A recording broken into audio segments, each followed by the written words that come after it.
В бразильском штате Мату-Гросу в субботу был арестован Луиш Карлос да Роша, один из самых разыскиваемых наркобаронов Южной Америки. Ему удавалось скрываться от властей на протяжении последних 30 лет. В операции по поимке да Роши, известного также как «Белая голова», участвовали более 150 агентов наркополиции и других правоохранительных органов. По данным властей, арестованный создал масштабную сеть по производству и сбыту кокаина. За несколько десятилетий преступной деятельности он заработал на наркоторговле более 100 миллионов долларов. Находясь в бегах, да Роша неоднократно менял имя и перенес не менее 2 пластических операций, говорит пресс-секретарь Федеральной полиции Бразилии Элвис Апаресидо Секко.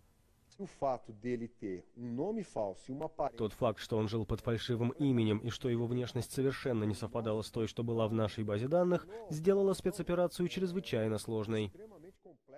В ходе расследования были изъяты принадлежавшие наркобарону самолеты, автомобили и другая собственность на общую сумму около 10 миллионов долларов. Теперь Луишу Карлосу да Роше грозит до 50 лет тюрьмы.